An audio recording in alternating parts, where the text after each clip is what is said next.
The airplane wheels kissed the runway at LAX, but Clara Harris barely felt the jolt. 2 years in a desert village in Chad had made her internal compass permanently off balance, always adjusting to a different horizon. She pressed a palm against the window, watching the familiar haze of Los Angeles rise through the heat waves. Home. A word she was still trying to convince herself she deserved. Ladies and gentlemen, welcome to Los Angeles. The announcement echoed. Clara exhaled. She had come back to start over, find a residency, maybe a small apartment, stitch together the pieces of a life that had never fully belonged to her. But underneath that determination lay a quiet ache, the kind she had learned to hide behind competence, the ache of a girl who grew up believing no one would stay. Childhood spent in a crowded orphanage, always waiting, always hoping. People found families. People left. Clara learned how to smile when her heart didn't. Los Angeles was supposed to be her reset. She had no idea her past had decided to wait for her here. The penthouse door flew open before Clara could even knock. A burst of blonde hair and frantic perfume launched at her. Clara Elaine Priestley, tornado in human form, wrapped her arms tight around her. Oh my God, you're here. You're finally here. Clara blinked, barely able to process the opulence she stepped into. Floor-to-ceiling windows. A skyline view, dusted with sunset gold champagne, puddled across marble like a crime scene. A whiteboard filled with impossible schedules, and a housekeeper standing in the corner with the expression of someone silently praying for rescue. Someone had a rough day, Clara muttered. Elaine pulled back with a hiccup, mascara smudged. Rough year, babe. Year. She waved at the champagne on the floor. I was celebrating, she said vaguely. Or panicking. I can't remember which. The housekeeper bowed slightly at Clara. A silent, thank God you're here, before she escaped down the hall. Clara dropped her duffel bag. Elaine, what happened? Did you burn down Beverly Hills while I was gone? Elaine sniffled, wiped under her eyes, and grabbed Clara's shoulders like she was about to deliver a medical diagnosis. Okay. Deep breath. You promised years ago you wouldn't judge me. Clara raised an eyebrow. That usually means I'm absolutely about to judge you. Elaine inhaled dramatically. I'm being forced to get married. Clara stared. She waited for the punchline. Elaine's family did many things. Throw galas, fund art museums, ruin people's lives through real estate acquisitions, but forcing their heiress daughter to marry. That sounded medieval. My parents signed a damn marriage contract, Elaine said, throwing her arms up. If I don't go through with it, Priestley Enterprises goes bankrupt. Apparently, I'm now cattle in a business merger. Clara blinked again. I've been gone for 2 years. How is this real? Elaine didn't answer. She marched toward her bedroom, heels clicking sharply, forcing Clara to chase after her. When Clara stepped inside, she froze. Lying on the bed was a wedding dress. Sleek satin modern lines, sophisticated and cold as a glass of French wine. And next to it, an official marriage registration packet. Elaine, Clara breathed. What is all this? Panic? Elaine answered. Pure panic. She pivoted, pointing at the dress. I need you to wear that. Tomorrow. Clara's jaw dropped. I'm sorry. What Elaine took a shaky breath and started pacing like a detective tracing conspiracy strings. I have to disappear for a month. Just 1 month. I scheduled a procedure. She whispered the last word. Procedure plastic surgery, Elaine said quickly. Just a tiny one. Microscopic. Like adjusting a light bulb. But I can't show up to my wedding with bandages on my face.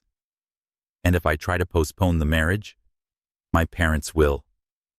Elaine, Clara interrupted, trying to slow the hurricane down. You want me to marry your fiancé? Just on paper. Elaine grabbed the wedding dress and held it up to Clara's frame.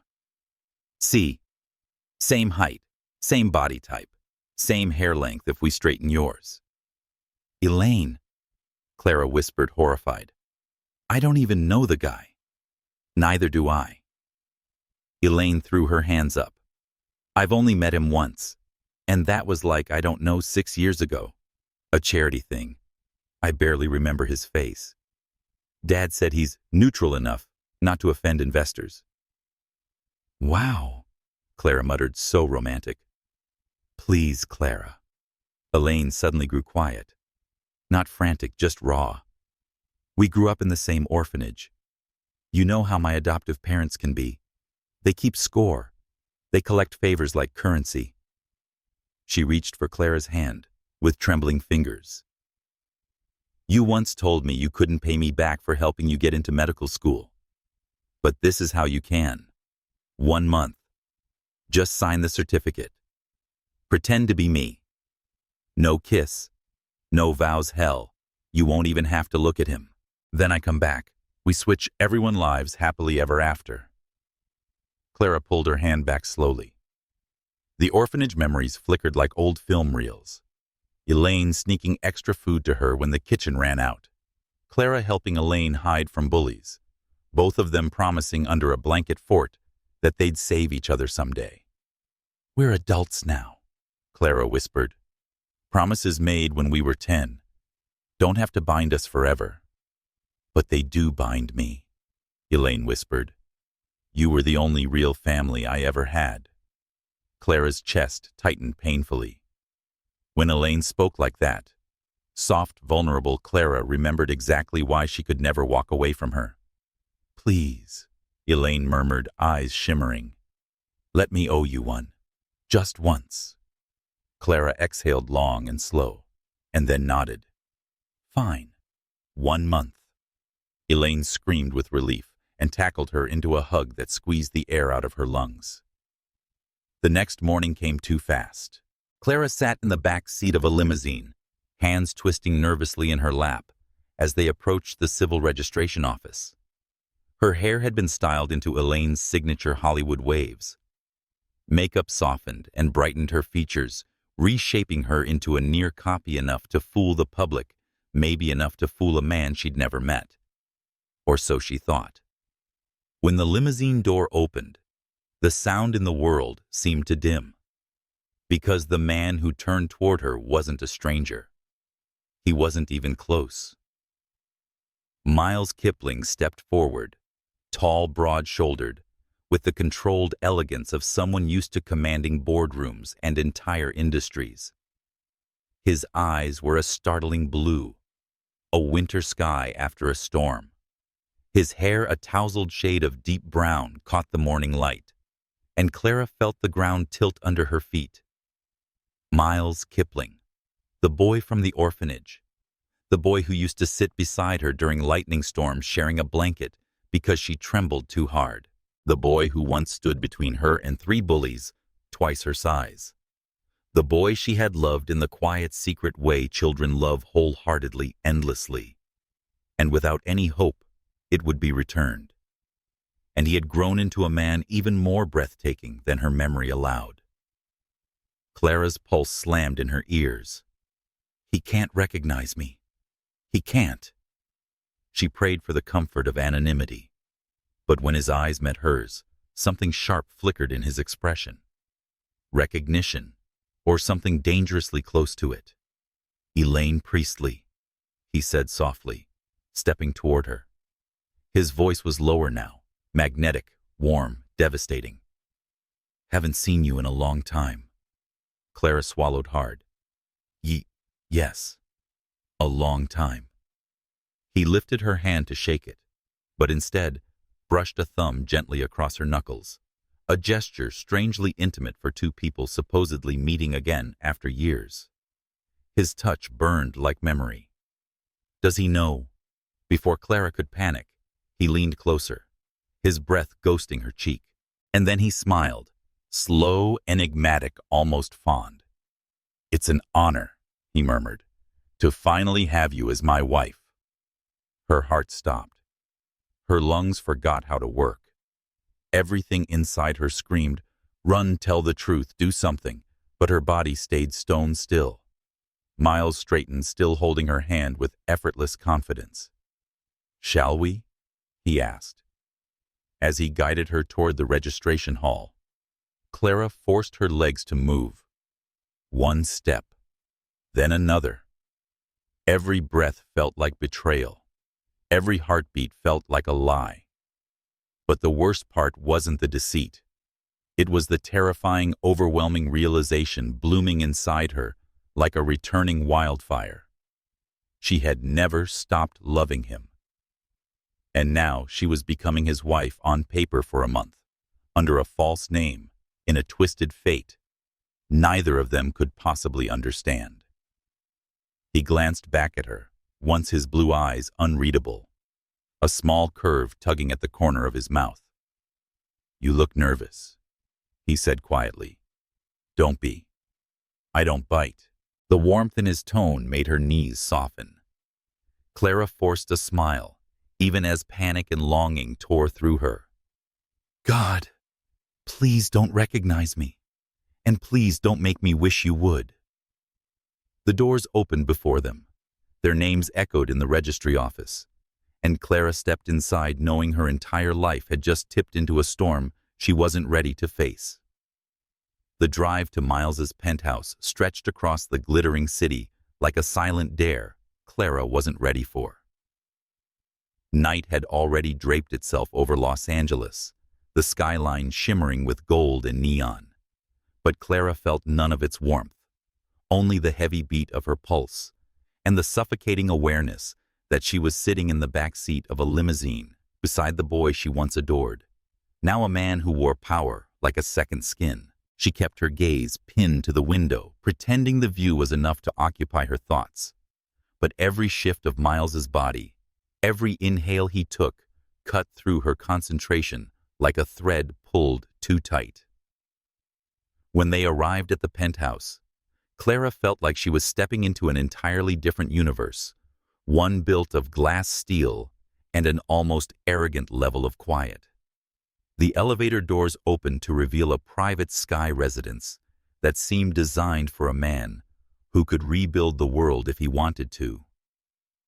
A rooftop pool stretched toward the horizon, its surface reflecting city lights like a second galaxy. The marble floors gleamed under soft, recessed lighting. A massive open kitchen, sleek lines, brushed metal untouched, felt more like a showroom than a place where someone lived. Clara swallowed a gasp when she passed the walk-in closet rows of haute couture gowns, shoes arranged like art pieces, a dressing island filled with jewelry, far too expensive to touch. It looked like Elaine's life, not hers. Miles watched her quietly, leaning one hand against the kitchen counter. Overwhelmed, she pushed a stray curl behind her ear. "Just adjusting." His voice gentled. "Elaine, I know this arrangement isn't what you wanted, and I'm not here to force anything. You don't owe me anything. You don't even have to pretend." Her chest tightened painfully at the sound of that name on his lips. "Thank you," she whispered, feeling guilt coil in her stomach. If he knew the truth, if he knew she wasn't Elaine, wasn't a woman from his world, wasn't anyone he was supposed to be marrying, would he still be this patient, this kind, this impossibly gentle doubt, tangled with longing? And she forced her eyes away before they revealed too much. That first night set the tone for the days that followed. Clara, a woman drowning in a lie, and Miles, a man trying to understand the one beside him without pushing too hard. And Clara, she dodged him with a level of creativity she didn't know she possessed. The first time he lingered near the bed they now shared in name only, she clutched her stomach dramatically. "Cramps," she muttered, half bent like a tragic stage actress. Horrible timing. Miles blinked with immediate concern. Do you need anything? Tea heating pad? No, I mean yes, but I'll get it. You should sleep, or read, or exist, far away. She nearly shoved him out of the bedroom. The door clicked shut, and she collapsed against it, heart pounding with victory and humiliation. The next night, she set a new record for the longest shower in human history. Miles knocked gently at the door after 40 minutes. Elaine. I'm exfoliating, she yelled over the water. This is a long-term exfoliation situation. I see, he murmured. She could almost hear him smiling. By the third night, Clara perfected the art of strategic sleeping. She crawled onto the very edge of the mattress, turned her back to him, and curled herself into a defensive armadillo. When Miles slid into bed, she stiffened so dramatically he paused. Are you afraid of me? She nearly choked. Whoa, no. Why would I be? You're just tall, and you breathe loudly. He stifled a laugh. I breathe normally. Debatable, she shot back. On the fourth night, she resorted to streaming cartoons at 2 a.m., bright colors, silly music, chaotic characters dancing across the massive TV screen. Miles walked into the living room, hair rumpled from sleep confusion softening his features. Are you watching animated talking vegetables? Clara wiped popcorn dust off her lip. Research, she lied. For cultural purposes. At 2 a.m, it's a sensitive topic. He folded his arms, studying her like she was a puzzle he couldn't quite solve. If you want space, you can just say so. She froze. That's not Elaine, he said softly. You don't have to be afraid of me. I'm not? She insisted, even as warmth flared in her cheeks. But it wasn't fear she felt. It was something far more dangerous, a pull. She had no right to feel a familiarity that shouldn't exist in this version of their lives. Because every time Miles gave her space, every time he looked at her with quiet patience instead of expectation, every time he spoke with the gentle steadiness that used to calm her when they were small, she wanted to step closer. She wanted to remember what it felt like to lean on the boy he used to be and the man he had become. The moment that nearly shattered her resolve came late one night, a night when Clara thought she was safely alone. She had slipped into one of the silk robes Elaine had packed for her, its texture too soft and too expensive to feel real. She was halfway through changing into her pajamas, still unfamiliar with the lavish dressing room mirrors that reflected her from every angle when she caught her foot on the rug. She gasped as her body tipped backward. The floor rushed toward her until two strong arms caught her mid-fall. Got you, Miles murmured, his voice low with concern. Clara hadn't even heard him enter the room. Their bodies pressed flush together, her breath caught in her throat. His arm wrapped securely around her waist, steadying her with effortless strength. For a second, Clara couldn't move, couldn't think. His chest rose and fell against hers. His scent, clean, crisp, something like cedar, wrapped around her senses. Her pulse hammered so violently she felt dizzy. Are you all right? He asked, brushing a curl from her cheek with a touch so slow, so careful, it sent a shiver through her. You scared me. The robe had slipped off one shoulder. Before she could fix it, his fingers, warm, steady, lifted the fabric and smoothed it gently back into place. Not possessive, not suggestive, just tender, devastatingly tender. The kind of touch that felt like remembering something she should have forgotten long ago. Clara stepped back abruptly, heat climbing her neck. We shouldn't be this close. Miles's expression shifted, something like hurt flickered behind his eyes, before he masked it with a small, restrained smile. I understand, he said quietly. I've told you I won't rush you. I'll be patient. That simple promise broke something inside her. Because patience didn't make things safer. Patience made them unbearable. Patience made her want him in ways she had no right to want him. Later that night, she overheard him on the balcony speaking softly on the phone to someone, maybe an advisor, maybe a friend. "She's different," Miles' murmured, voice thoughtful, but tinged with confusion. "Not in a bad way. Just not the Elaine I remember." A heavy pause. "Part of me wonders if I ever really knew her at all." Clara's breath hitched. He wasn't recognizing her, but he was noticing the cracks in Elaine's persona she couldn't mimic perfectly. And that realization became a new sharp conflict inside her. If he pressed too hard, her secret would break. If he grew too distant, her heart would. And in the midst of that impossible balance, Clara discovered something even more terrifying than being found out. She wanted him to see her. To see Clara. Not Elaine, not a borrowed face, not a stand-in bride. The girl he once protected. The woman she had become. And maybe, just maybe, the person who could matter to him. But that desire was the most dangerous lie of all. When Miles returned inside, his expression softened the moment he saw her standing near the hallway, wrapped in a blanket she pretended she had been adjusting. He offered her a quiet smile, gentle and unsure at the same time. "I'm going to bed," he said softly. "Good night, Elaine." She hesitated, then whispered back, "Good night, Miles." And when he disappeared down the hallway, the ache in her chest bloomed like a bruise she wasn't sure would ever fade. She wasn't supposed to fall for him. She wasn't supposed to want him. She wasn't supposed to feel anything at all. But she did. And the more Miles respected her boundaries, the more those boundaries trembled. There was one truth Clara couldn't escape anymore. The only person she needed distance from was herself. The first warning of trouble came in the form of a ripple of whispers that rolled through the ballroom like a faulty current. Clara felt it a moment before she saw her.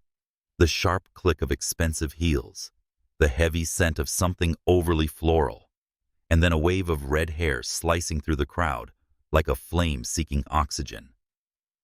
Jessie Hammond, Los Angeles socialite, beauty magazine, darling heiress to a real estate empire, and the woman everyone knew had once declared, half joking and half serious, that she would marry Miles Kipling or die trying. And she had made it her mission to try.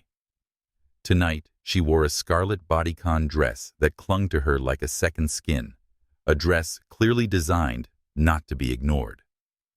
Her lips curled with amusement when her gaze landed on Miles, as though she believed he had somehow dressed up the entire gala just to welcome her.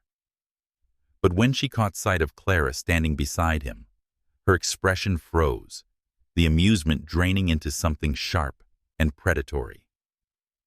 Jessie didn't greet Miles. She didn't greet anyone. She walked straight toward Clara, her attention zeroed in with surgical precision. "Elaine," Jessie purred, stretching the name like taffy. My, you look different." Her eyes traveled down Clara's figure slowly, judgment dripping from every millimeter of her gaze. "Actually, you look more than different. You look cheaper." Clara's fingers curled into her palm nails, biting into skin, but she kept her voice level, refusing to rise to the bait. Miles tensed beside her. She felt it, a subtle shift, like a change in barometric pressure, but he didn't speak yet. Jessie tilted her head with feigned innocence. "Tell me, did the marriage contract come with a makeover clause? Or—" Her gaze sharpened, narrowing on the left side of Clara's neck, the tiny birthmark Elaine never had. "Oh," Jessie whispered, voice sweet with venom. "That's new." Clara felt a chill roll through her spine as Jessie drew a photo from her clutch, a picture from the engagement party tabloids, snapping flashes of Elaine from every angle. "See?" Jessie held the image beside Clara's face. "No birthmark. And yet you have one." Curious, isn't it? The ballroom seemed to hush around them. Or maybe Clara's heart was just pounding too loudly to hear anything else. But she didn't let panic touch her expression. Panic was dangerous. Panic betrayed. Panic revealed. So she breathed once, steady and quiet, before answering. "It's a tattoo," she said simply. "Cheap ink." It didn't settle well. Jessie blinked. For a moment, Clara saw her falter, not because she believed the lie, but because she hadn't expected Clara to remain so composed. "A tattoo," Jessie echoed, slow and mocking. "How quaint." And then Miles stepped forward. Not dramatically, not angrily, but with a firm, quiet certainty that carried more weight than rage ever could. "Jessie," he said, his voice cool as steel. "Stop harassing my wife." Clara felt the words strike through her, warm and piercing all at once. "My wife." Jessie froze, outrage flashing so quickly across her face it looked like a crack running through porcelain. She flicked her attention to Miles, disbelief thick in her voice. "You're defending her. Miles, are you blind? This isn't enough." His tone silenced her like a slammed door. For a moment, Jessie looked like she might cry or scream, maybe both, but she collected herself with a brittle smile and a toss of her hair. "Fine," she said softly. Her threat coiled underneath her words. "Enjoy your evening. For now." She turned on her heel and stormed away, heels clicking too sharply to be anything but furious. Clara exhaled slowly, realizing only now how rigidly she had been holding her shoulders. She turned toward Miles, intending to thank him, but the look on his face made the words die in her throat. He wasn't angry. He wasn't distressed.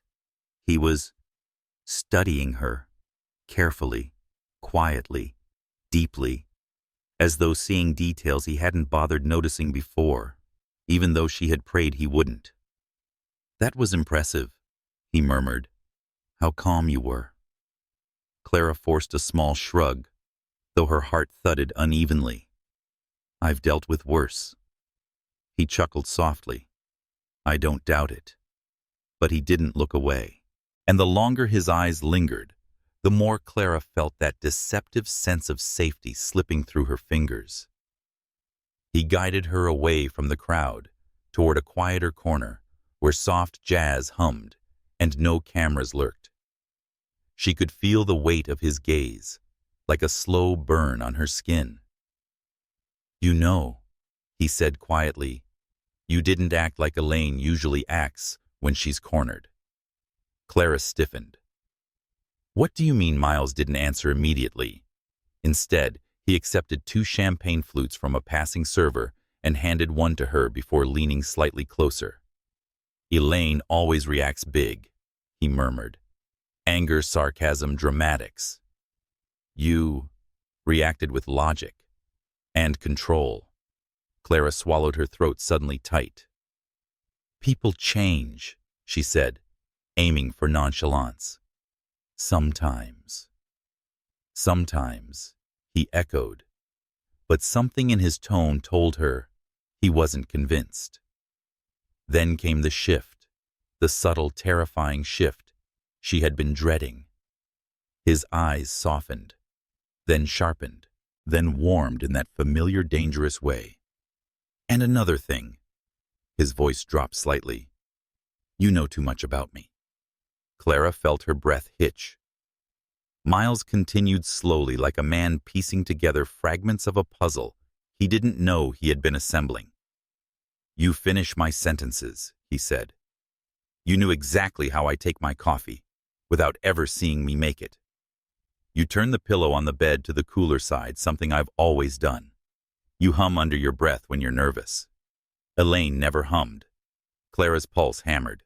She stepped back half an inch, barely enough to be visible, but his eyes caught the movement instantly. "Miles." "You even knew," he said softly, almost wonderingly, "the line I used to say when it thundered outside. The one I only said once. That line.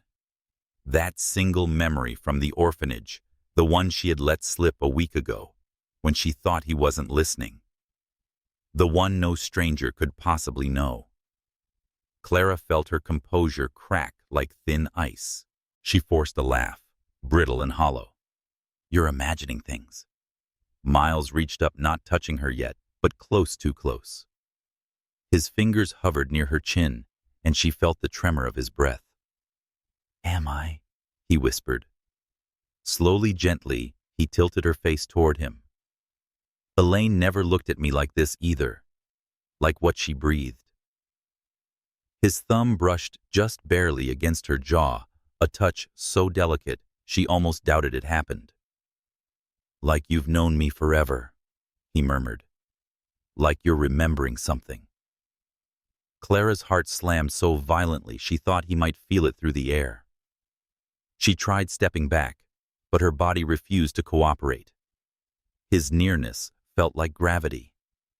His voice felt like recognition, and she was dangerously close to shattering everything. She tore her gaze away. "I should go find fresh air," she whispered, and without waiting for his response, she slipped past him, weaving through the guests until she reached the balcony. She gripped the railing hard enough to sting, staring at the city lights, until her heartbeat steadied. Her thoughts spiraled. "He's noticing too much. I'm slipping. I can't let him figure this out. Not when Elaine trusted me. Not when I barely trust myself around him." But what shook her the most wasn't fear of being exposed. It was the truth she could no longer ignore. The way he had looked at her, soft, puzzled, almost tender, felt like recognition on the edge of awakening. And if Miles was remembering her, everything would fall apart. Behind her, the glass door slid open softly. She didn't need to turn to know who it was.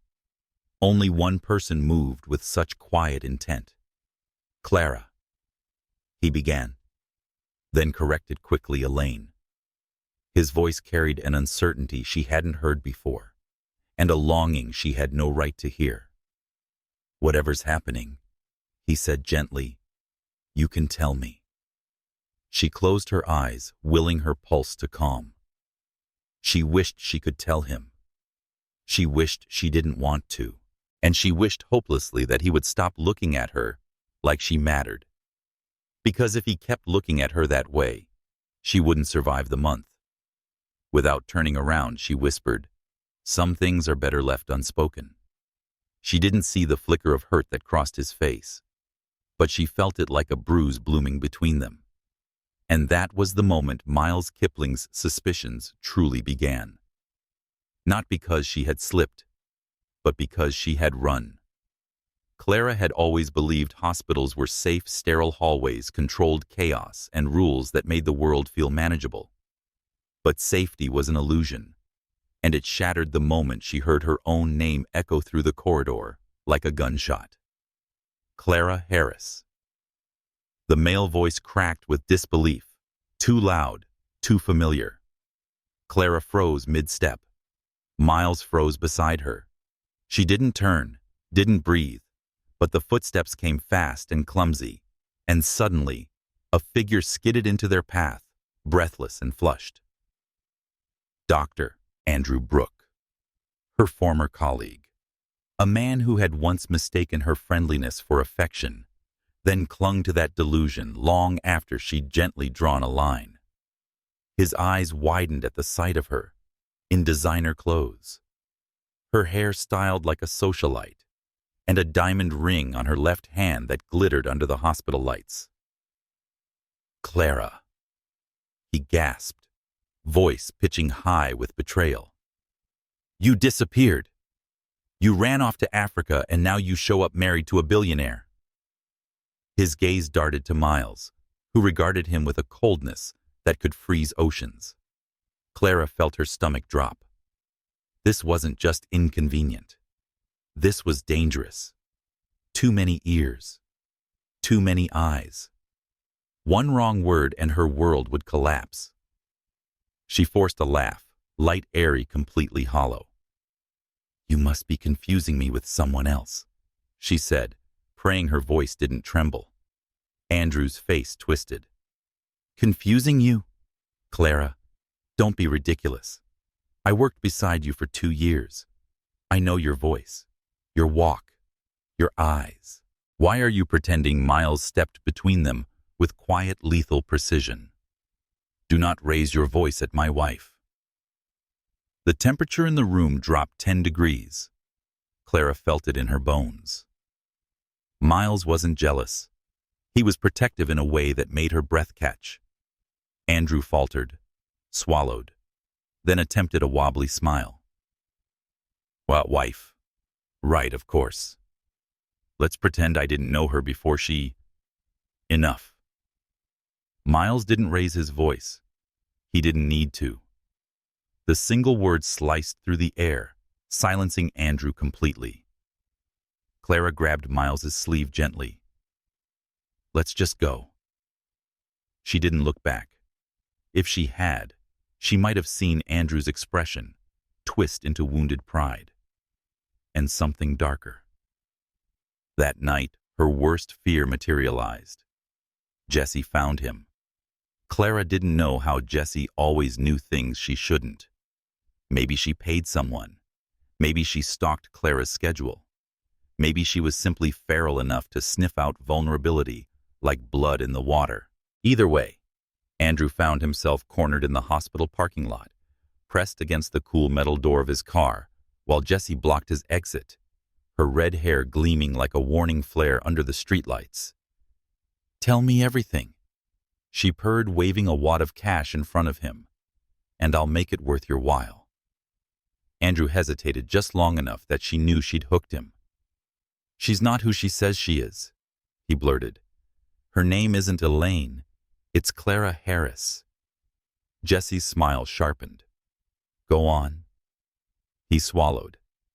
She's allergic to painkillers. The real Elaine isn't. Anyone who knew Clara could prove it. Jesse's eyes glittered with triumph. Perfect. Then she leaned closer, lowering her voice to a whisper. The game begins now. And with that, she slipped him the cash and disappeared into the night, leaving Andrew shaken, but pleased. Clara sensed the shift long before the attacks began. She felt it in the way the air thickened whenever she walked into a room, in the glances from Miles's relatives, curious, probing, silently judging, in the way Jesse lingered at the edges of gatherings like a spider, watching its web vibrate. And Jesse didn't wait long to strike. The first stunt was almost laughable, if it hadn't been performed with such theatrical precision. Miles's grandmother had just entered the family parlor when Jessie suddenly clutched her chest and collapsed with a dramatic gasp, falling directly at Clara's feet. "Oh my God," someone whispered. "Is she fainting?" A crowd formed instantly. Eyes turned toward Clara with suspicion. Jessie fluttered her lashes open just enough to meet Clara's gaze, smirking faintly before squeezing them shut again. It was Elaine, she moaned dramatically. Elaine said something horrible. My heart. I didn't say anything." Clara fought to keep her voice steady. "She's lying." But Jessie kept trembling like a delicate flower in a hurricane. And of course, the entire room leaned toward the girl in the red dress, instead of the woman they never quite trusted. Miles arrived then, jaw-tight, eyes scanning Jessie's performance. Clara's chest burned with humiliation. She didn't need to look at him to feel the weight of everyone's doubt pressing into her shoulders. Jessie was pulling her into a narrative she couldn't escape. The next attempt was more direct. At a charity event, Jessie stood in the center of a crowd and lifted her glass, announcing loudly, "Doesn't anyone else find it odd that Elaine refuses to answer basic questions about her own past? Almost like she's hiding something." Clara felt her breath catch. People turned. Cameras lifted. Murmurs spread like gasoline on fire. Miles stepped forward, voice cool. "Jessie, stop." But Jessie only smiled sweetly. I'm just saying Elaine has changed. Dramatically. Overnight. And not in ways that make sense. Her eyes cut to Clara, triumph glinting beneath the surface. People don't transform that fast unless they're pretending to be someone else. The room went cold. Clara felt exposed skin, prickling every lie threatening to unravel. Her fingers curled into her gown. She kept her chin lifted, but internally she was splintering. The final attack was the cruelest of all. Jessie followed Clara to the hospital and snapped photos of her between shifts, a candid shot of Clara giving medical advice to a colleague, another of her comforting a crying patient, another catching her slipping out of the staff entrance, wearing scrubs. The next morning, the photos circulated through LA's social scene under the headline, "Heiress or Imposter? Why is Elaine Priestley secretly working as a doctor?" Clara stared at the screen in horror, heart battering her ribcage. She felt cornered, hunted. Jessie had found the one place Clara was herself and turned it into ammunition. Fear became her constant shadow. She slept lightly, waking at every sound. She checked over her shoulder in hallways. She avoided speaking too openly, too naturally, because any slip could give Jessie exactly what she needed. In quiet moments, she felt the crushing guilt of betraying Elaine, the dread of disappointing Miles, and the overwhelming exhaustion of living in a borrowed life that didn't fit her skin. Worst of all was the terrifying awareness that Miles was watching her more closely than before, not with suspicion, but with concern, with quiet questions he hadn't yet asked. She didn't know which scared her more, Jessie finding the truth, or Miles doing it first.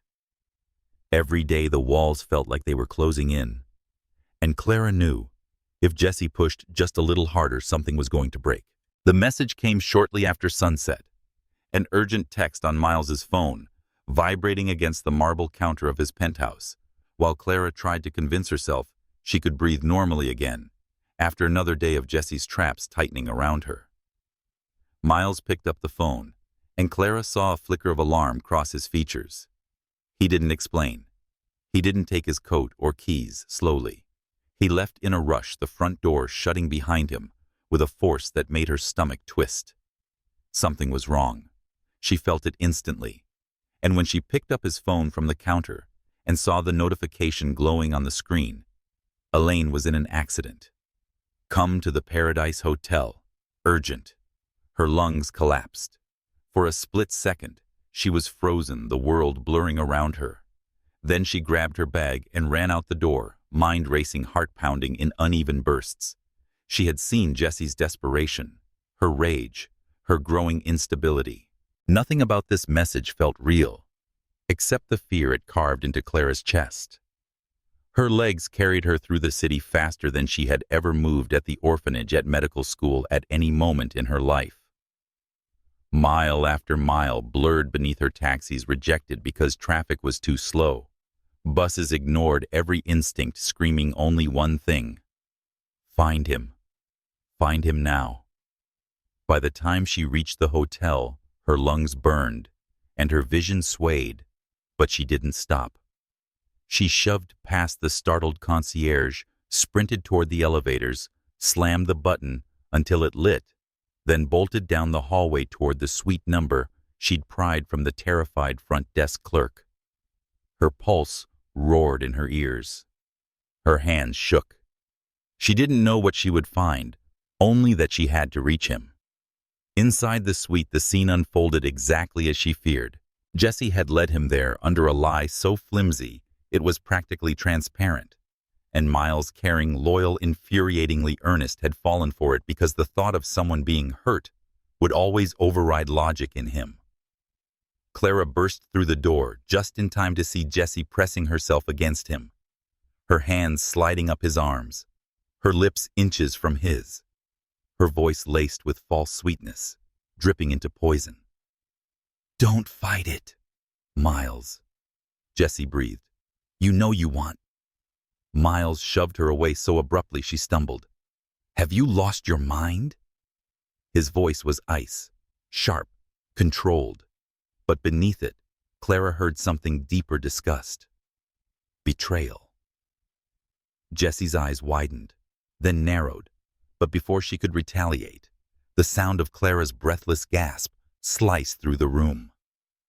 Miles turned toward her instantly.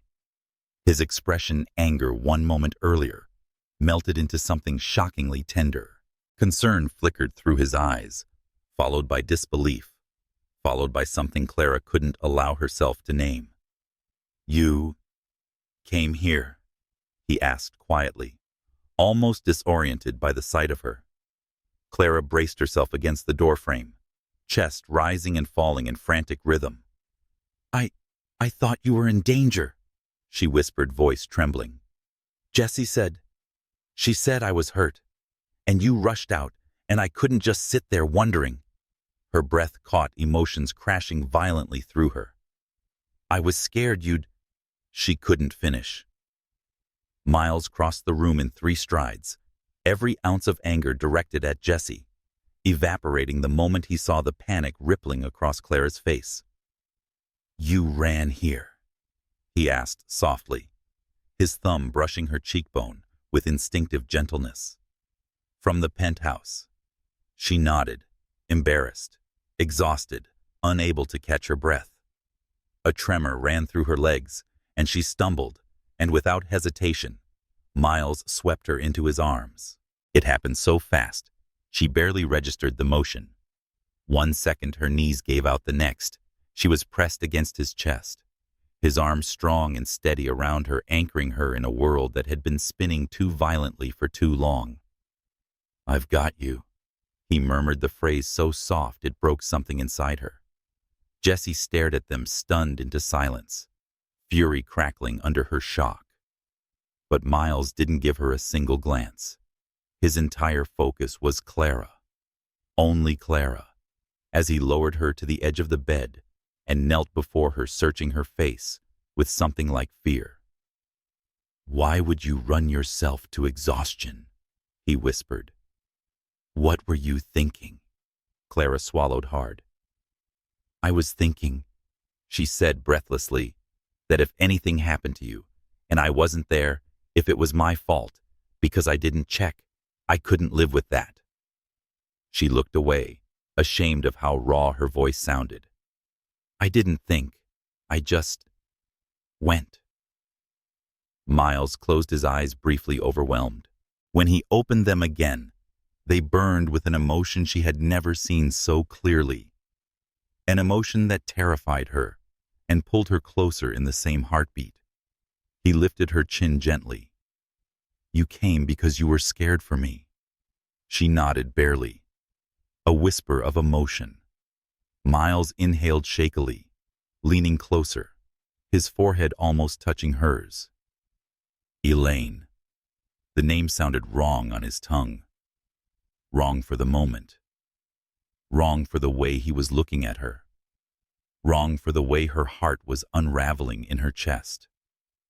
And then, he said the words that ended every illusion she had tried to maintain. "I don't care who you are." Clara froze. Time fractured, suspended. The world narrowed until it was only him, the warmth of his breath, the steadiness of his hands cupping her shoulders, the sincerity in his voice that left her defenseless. "I don't care," he repeated, voice low and firm. "I don't care if you're Elaine or Clara or someone else entirely. None of that matters to me. Not tonight. Not anymore." Her eyes widened in shock tears, threatening to spill. "Miles. The only thing I know, the only thing I'm absolutely certain of," he said softly, "is that I want to protect you. You." His thumb brushed a tear that escaped down her cheek. "Whoever you are." Clara couldn't contain the sob that escaped her. Then, not loud, not dramatic, but quiet and devastating. Everything she had bottled inside, fear, guilt, longing, the exhaustion of pretending to be someone she wasn't, surged upward and broke free. Miles gathered her closer instantly, one arm wrapping around her shoulders, the other supporting the back of her head as she buried her face against him, trembling. He murmured something she couldn't fully hear, gentle, soothing words meant only for her, and she felt herself sinking into the safety of him, a safety she had no right to feel, yet couldn't turn away from. Jessie stormed out, slamming the door hard enough to rattle the walls, but her presence evaporated like smoke. Nothing existed except the quiet breaking sound of Clara crying and the steady, unshakable way Miles held her. He didn't demand answers. He didn't ask questions. He didn't push. He simply stayed solid, warm, unmovable, while her walls cracked open. When her breathing finally slowed, Miles pulled back just enough to look into her eyes. "When you're ready," he whispered, "you can tell me the truth." His thumb traced her cheek gently. "Until then, I'm not going anywhere." And Clara knew terrifyingly beautifully that he meant it. Jessie had always been dangerous, but until now, Clara had believed she was only dangerous to her. She never imagined Jessie would go after the only place Clara had ever felt like she belonged. But Jessie was unraveling jealousy, mutating into obsession, and obsession mutating into something far colder. Clara discovered this the moment she stepped into the orphanage courtyard, breath still uneven from running all the way from the hospital. The old brick building stood exactly as she remembered. It faded paint, flower beds planted by volunteers, children's laughter echoing faintly from somewhere inside. For a moment, she felt an ache of nostalgia. Then she saw Jessie leaning against the gate arms, crossed eyes gleaming like a predator cornering its prey. "Such a sweet little place," Jessie murmured, kicking a pebble across the ground as if she were bored. Quiet, charming, fragile. Clara's blood chilled instantly. "What are you doing here?" Jessie pushed off the gate, sauntering toward her with a casual menace that felt more frightening than rage. Gathering information, she said lightly, "And look what I found, your cozy little origin story. The place that made you who you are." She glanced toward the building, eyes glinting. "Be a shame if anything unfortunate happened to it." Clara stepped forward instinctively. "Don't you dare." Jessie smirked. "I dare plenty." She pulled out her phone, waving it almost playfully in the air. One call, one careless spark, or maybe a scandal about code violations. You know how easily a place like this can be shut down. Clara's heart thudded painfully. "Why are you doing this?" Jessie's smile sharpened. "Because you refuse to break. Because Miles looks at you like you hung the stars. Because you're stealing the life that's supposed to be mine." She stepped closer, eyes burning with poisonous certainty. "So here's your choice. Admit you're an imposter. Tell Miles. Ruin whatever fantasy you're spinning, or I ruin this place and everyone inside it." Her breath brushed Clara's cheek, cold and vicious. "Your move, Clara Harris." That name, the one she'd buried under layers of lies, cut through her like a blade. Clara's knees weakened her pulse, hammering so violently she thought she might collapse.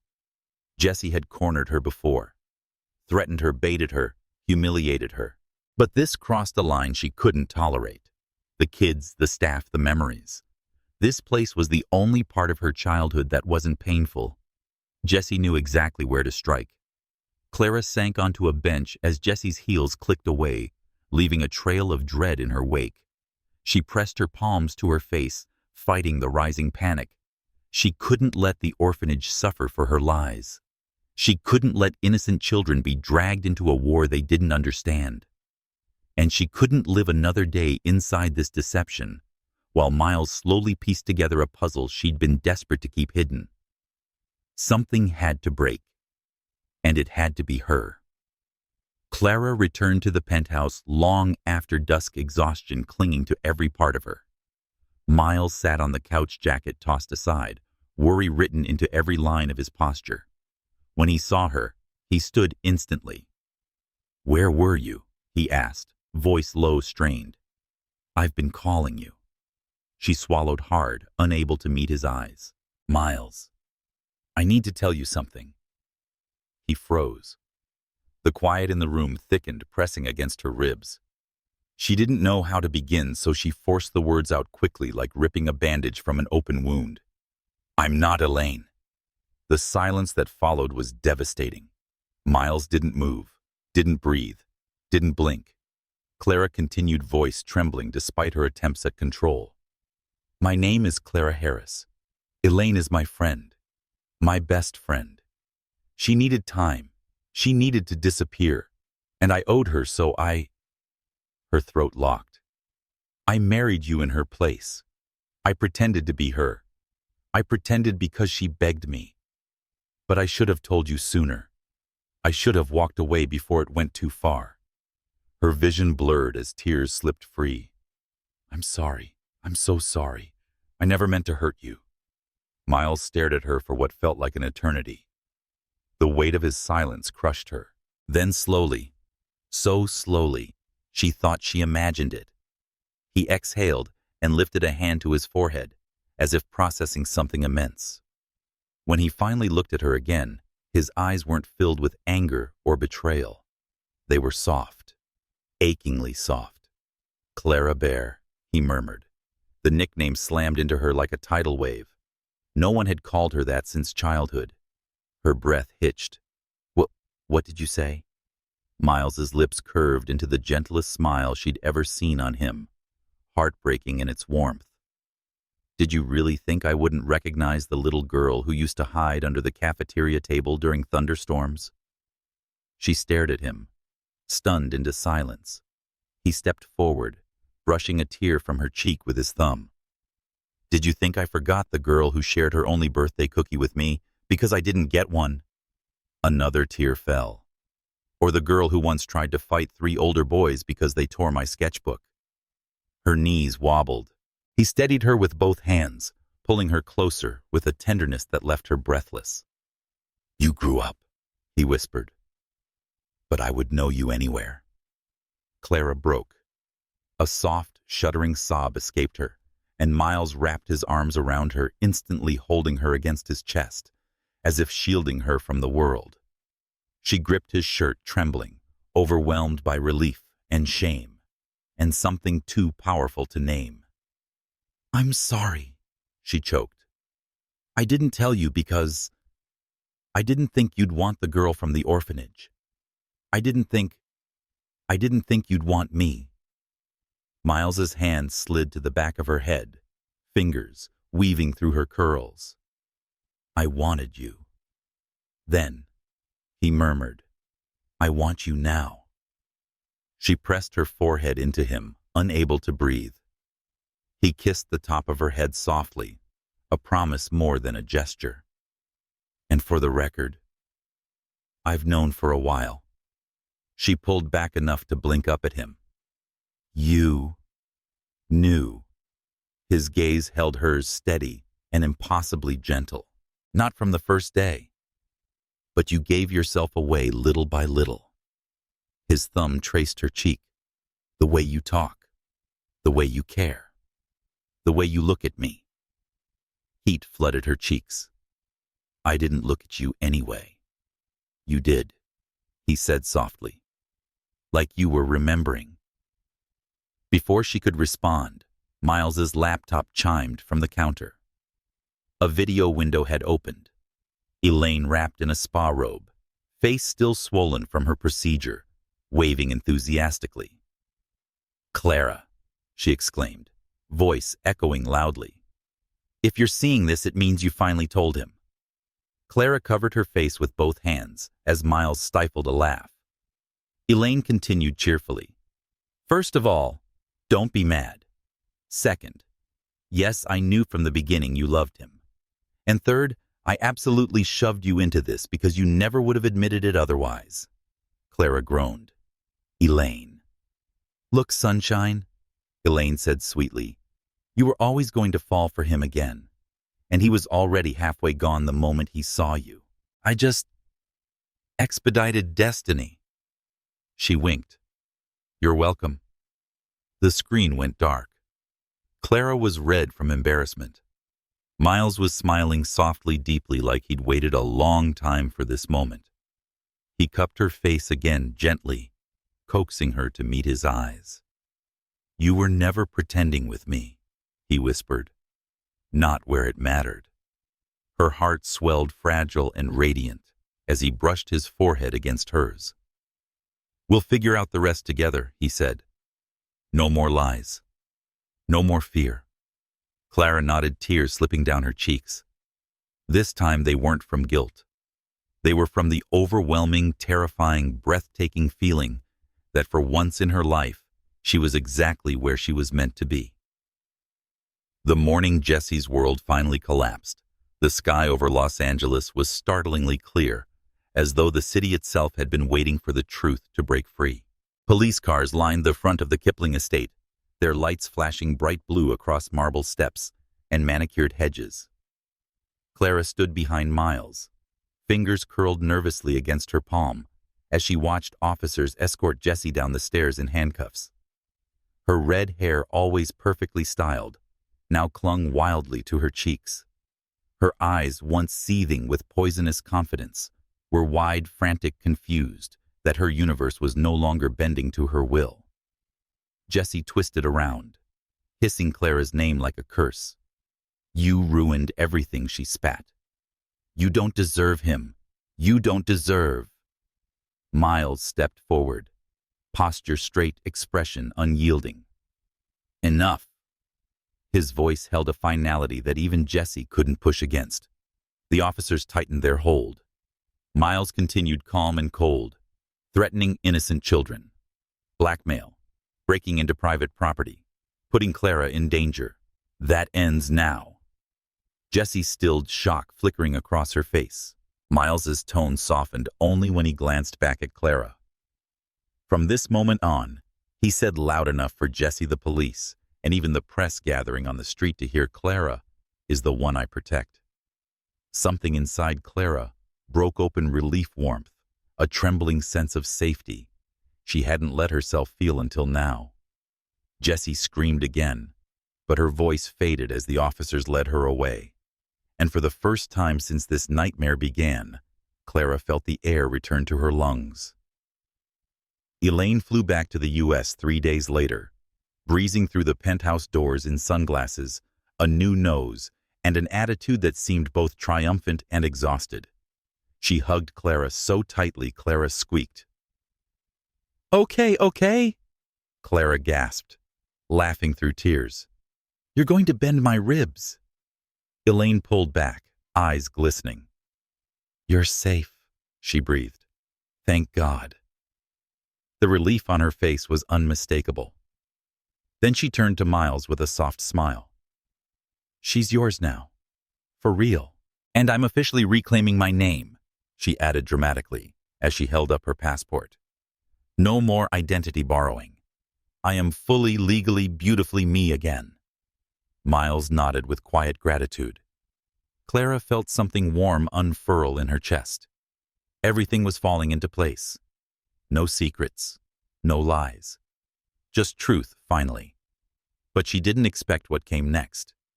Miles took her hand that same evening, fingers threading through hers with deliberate gentleness, and said, "Come with me." No explanation. No hint. Just that quiet certainty she'd grown addicted to. He drove them up the coastline, the wind whipping through the open windows, as the colors of the day melted into a red-gold haze. They arrived at Malibu as the sun sank low, casting a fiery glow across the water. The tide whispered at their feet as Miles led her toward the shoreline. Clara's heart thudded with a strange, sweet anticipation she didn't understand until he stopped, turned to face her, and held her gaze with an intensity that stole her breath. Then he knelt. Clara's hand flew to her mouth, tears leaping instantly to her eyes. Miles didn't rush. He took a slow breath, as if anchoring himself before speaking in a voice steady and warm enough to melt the horizon. "Clara Harris," he said softly. I don't want a marriage born from a contract or a favor or a borrowed name. The wind lifted the ends of his hair as he looked up at her, eyes bright with something deep and unwavering. I want you, only you, not because you stood in for someone else, not because you felt obligated, but because you're the girl I've been searching for since the day fate pulled us apart. A tear slipped down Clara's cheek. He continued. So this time I'm asking with no lies between us, no expectations, no pressure. His voice broke slightly, just enough to reveal the emotion beneath. Clara, will you be my wife? Not for a month, not for convenience, but for life. Her breath shattered, and then everything inside her surged forward all at once. She dropped to her knees, practically throwing her arms around him, her sobs muffled against his shoulder. Yes, she choked. Yes, Miles. 1,000 times, yes. He laughed softly, a sound she had never heard before, half joy, half relief, then wrapped his arms around her and lifted her off the sand, spinning her once, as the ocean breeze wrapped around them like a blessing. When their feet steadied, he leaned close, brushing his nose against hers. Good, he whispered, hands warm against her waist. Because now, his lips curved into the kind of smile that made her pulse trip over itself. We can finally continue what we left unfinished a month ago. Clara gasped and swatted his chest lightly through laughter, cheeks burning. You what, Miles? What he teased, pulling her closer. I waited a very, very long month. She tried to glare, but her smile betrayed her. You absolute wolf, pretending to be a gentleman. He chuckled low and warm, his forehead resting against hers. And you, he murmured, are the woman who married that wolf. Permanently. Her heart fluttered violently. They kissed, then slow, deep, unhurried, bathed in the last light of the setting sun, the waves breaking gently around them, as though nature itself approved. 1 year later, the world inside their Malibu home glowed with an entirely different warmth. The ocean breeze drifted through open windows, carrying the scent of jasmine and salt. Clara sat curled on the couch, Miles resting a protective arm around her shoulders, his head nestled against her hair. Her hand rested on her belly, rounder now, fuller, housing not one, but 2 growing miracles.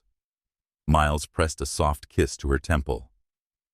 2, he murmured in awe, as if still unable to believe it. 2 little ones. Clara smiled through happy tears. They're going to be trouble, just like you. He laughed quietly. Good. I want a house full of chaos.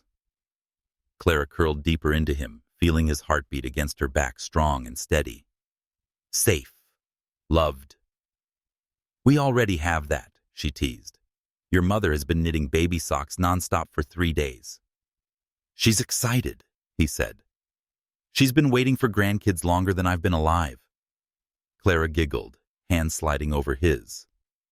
She's going to spoil them. And so will I, Miles said, kissing her cheek tenderly. Every single day.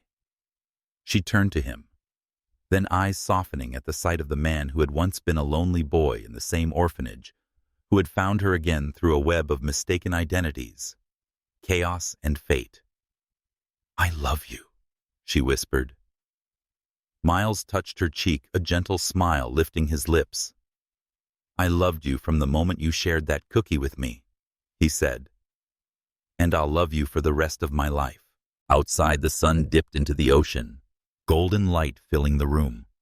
Inside, Clara leaned against her husband, her real husband, hands resting over the tiny lives growing between them. And just like that, everything that had once been broken was finally whole. The end.